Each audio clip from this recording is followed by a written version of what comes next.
end of the US dollar is happening much faster than anyone thought possible. Now more than ever, there are a lot of questions about the stability and the future of the US dollar. Will the US dollar crash? How many countries are abandoning the US dollar in favor of the BRICS currency? You have Russia, China, you have South Africa, you have all of these countries saying enough with the US dollar.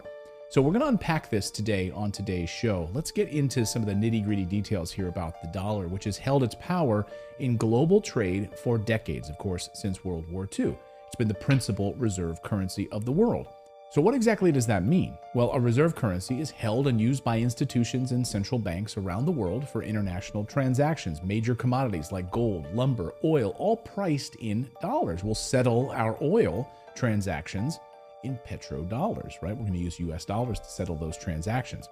Global trade runs on the US dollar. It has long been an important cornerstone in the global economy due to its ease of conversion and its value.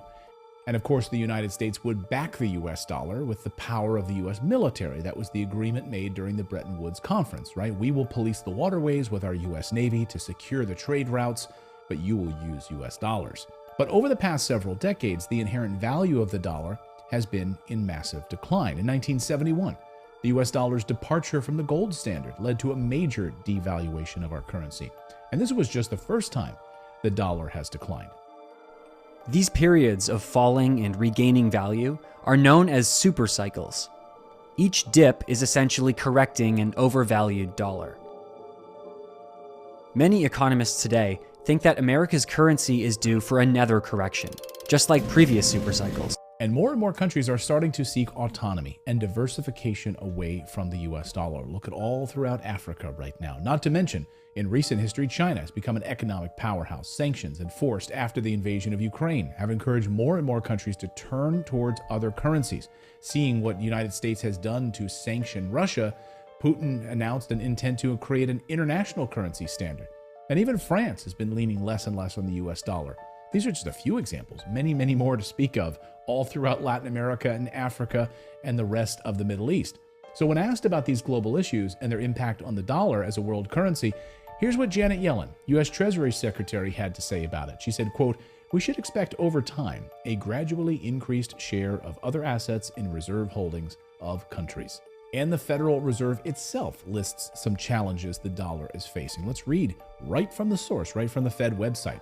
Sanctions imposed by the United States and its allies on Russia following the invasion of Ukraine may make the dollar less attractive as a reserve currency. Yes, that's right. The euro could become more attractive as a reserve currency in the future.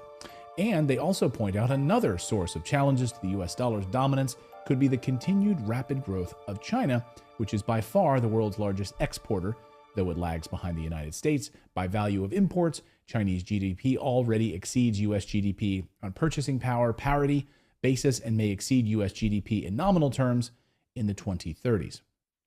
In other words, the United States dollar is on the decline.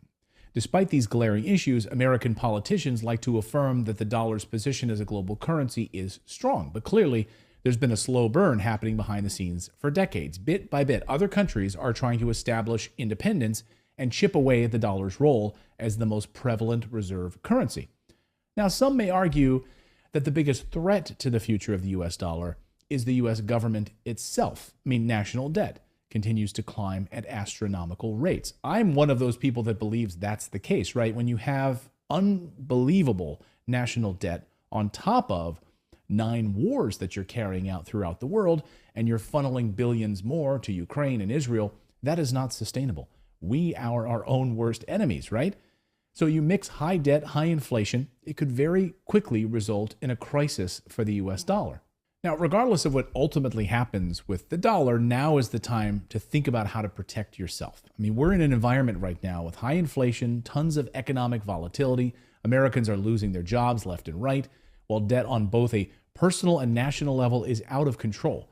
But luckily, I have tons of free resources right here for you